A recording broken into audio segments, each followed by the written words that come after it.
December 7th, 1941, a date which will live in infamy. December 7th, 1941, do you remember where you were and how you got the news? Oh, yeah, I was on Main Street in front of a ice cream shop in Geneva, Ohio. That's where I graduated from school and so forth. And the guy that was the manager for what was called Erie Shores Ice Cream come out, and he used that, what do you call that, chalk paint, and he painted it across the window of the front of the shop that the Japanese attacked Pearl Harbor. No kidding. And everybody, the whole town was abuzz. He went in before I did. He was in when I got drafted. Mm-hmm. And that, I remember when they drafted me, they had the board up there that you stand in front of and say, what do you want, Army, Navy, Marines, or whatever, you know. And they had your physical. And I remembered handed the sheet down, and they gave it to the guy, and I wanted to go Navy because Dad was already in. Right. And he got it down, he stamped it, and I says, that's a relief. And he says, why? And I said, because my father's in the Navy. He says, why didn't you say so before? But anyhow, that was how that one turned out. So I went through boot camp in Great Lakes. I ended up caught the ship out of Norfolk, Virginia. And that's the Delta. The Delta. Right. Wasn't in the fighting crew, but we were in the supporting branch in the background to keep the ships and everything running. The Delta was AR-9, which was amphibious repair. And that ship was set up. We could do anything from a watch repair shop that they had for fine instruments and so forth, right on down to, we had a foundry. Really? And between the watch shop and the foundry, you had heavy machine shops, you had a light machine shop, and it was just like a big factory, wow. Floating factory. And if we had the raw material, if we didn't have the parts, we could machine them.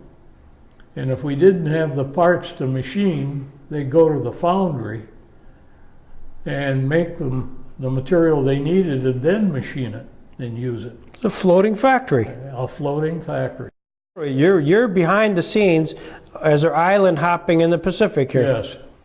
I was within half a city block of the Missouri Oh, no kidding. when they signed the peace treaty. Ah. And we had all the binoculars on the ship, and we were passing them up and down the rail, watching it. And I remember it well because I remember MacArthur insisted on General Wainwright being there. He was released as a prisoner from the Philippines, and he had been mistreated enough to where he looked like a skeleton in that uniform. And I think later history, I was reading about it, I think it was a matter of a month or two after that, Wainwright died. Mm-hmm. But he was on the Missouri when they signed the peace treaty.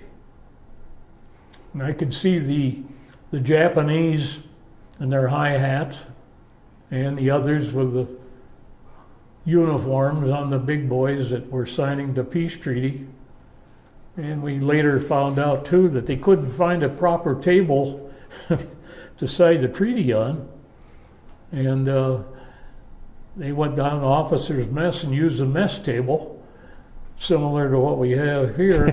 And it had the cloth on it is like a pool table cloth. They're covered in green. And that's the table they used to sign the peace treaty. And you could see them going up one by one and signing the peace treaty on there. So after they signed the peace treaty on there, being a repair ship, they assigned us to stay put. And we stayed on for 7 months afterwards. And during that 7 months, and I've got the picture here, there was one warship left of the Japanese Navy, a battleship. It was the battleship Nagato. Mm-hmm. And they thought they had sunk it, and had left it alone, and it made its way back to Tokyo Bay. They decommissioned it and just left it at anchor there in Tokyo Bay. And it had sustained 3 aircraft carrier plane bomb hits. But and what we found out after we got aboard it, the reason we got aboard was they were going to refit it enough so it could steam under its own power. And they steamed it under its own power with a volunteer Navy crew back to the Eniwetok in the Marshall Islands for the first A-bomb tests immediately after World War II. No kidding. And I can still see that steaming out of Tokyo Bay. And they got it to where it could run all right, but it wouldn't run efficiently. It was blowing black smoke. On the way back, while we went through by way of Shanghai, we bypassed the canal going back and went back into San Diego and back up into Philadelphia, and that's where I got off. For instance, cigarettes. Right. I never smoked in my life. In fact, that's a side note there. I had 2 of my best friends when I went into the Navy told me that I'd be smoking when I got out.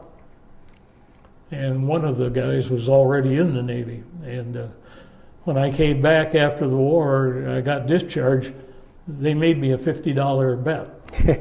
And it took me 3 months to collect that $50 because they thought I was holding out on them, you know. When we were in Tokyo a couple of times, the guys were trying to find a location that they were looking for, and they didn't know where to go, where to find what they were looking for, and they'd stop anybody and everybody on the street and ask them questions and talk pidgin in English to try to find out where the place was we were looking for.